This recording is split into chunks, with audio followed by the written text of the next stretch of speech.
यीशु मसीह पृथ्वी के किसी अनजान पहाड़ों पर एकांत खड़े होकर कुछ सोच विचार कर ही रहे थे कि अचानक वहां पर एक प्रवेश द्वार खुलता है और उसमें से शैतान लुसिफर बाहर आता है और ठीक यीशु के पीछे खड़ा हो जाता है और यीशु से पूछता है, यहाँ इस वीरान जगह पर खड़ा हुआ क्या सोच रहा है? सोच नहीं, बस देख रहा हूँ कि पिता के बनाए संसार में लोग क्या कर रहे हैं। यीशु, मुझे एक बात बता, तूने 40 दिन तक बिना खाए पिए अपना जीवन जंगलों में गुजारा था, परंतु तेरा पिता मनुष्यों को ऐसा करने को क्यों कहता है? मैंने तेरी जंगलों में परीक्षा ली, वो भी 3 बार। तूने इतने कोड़े खाए, इतना दर्द सहा जिसकी यह लोग कल्पना भी नहीं कर सकते हैं। मैं इन मनुष्यों को छोटे गड्ढे में भी गिरा दूं तो यह दर्द से मर संगीत जाएंगे। यह जानते हुए भी तेरा पिता इन्हें ऐसा करने को क्यों कहता है? मेरे पिता ने यह कब कहा कि इस उपवास काल में बिन खाए पिए ही रहना है? चल, आज तू आया है तो तुझे और बाकियों को भी यह बताता हूँ। इन 40 दिनों में उपवास रखेंगे तो क्या वे पवित्र हो जाएंगे? बिल्कुल नहीं।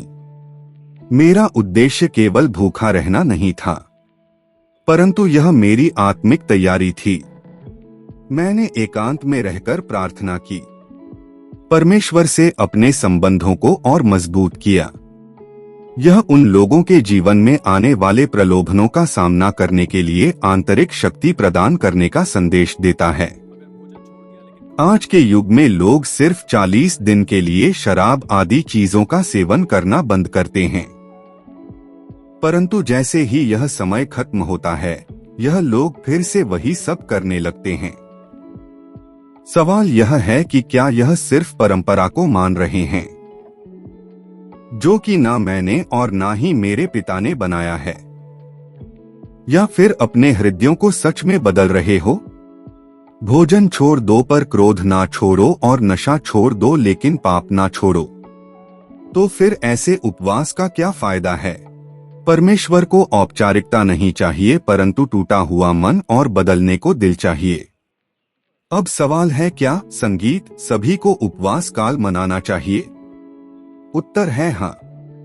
अगर उपवास रखने से आप मेरे करीब आते हो तो, या फिर नहीं। अगर यह आप सिर्फ दिखावे के लिए कर रहे हो। परमेश्वर ऐसा नहीं कहता कि तुम्हें उपवास ही रहना है, क्योंकि वह कर्म से पहले तुम्हारा मन जांचता है।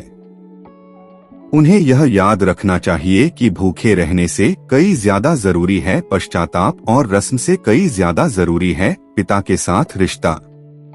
क्योंकि वचन कहता है रोमियो 14 का 6 पद में, जो किसी दिन को मानता है वह प्रभु के लिए मानता है। जो खाता है वो प्रभु के लिए खाता है, क्योंकि वह परमेश्वर को धन्यवाद करता है।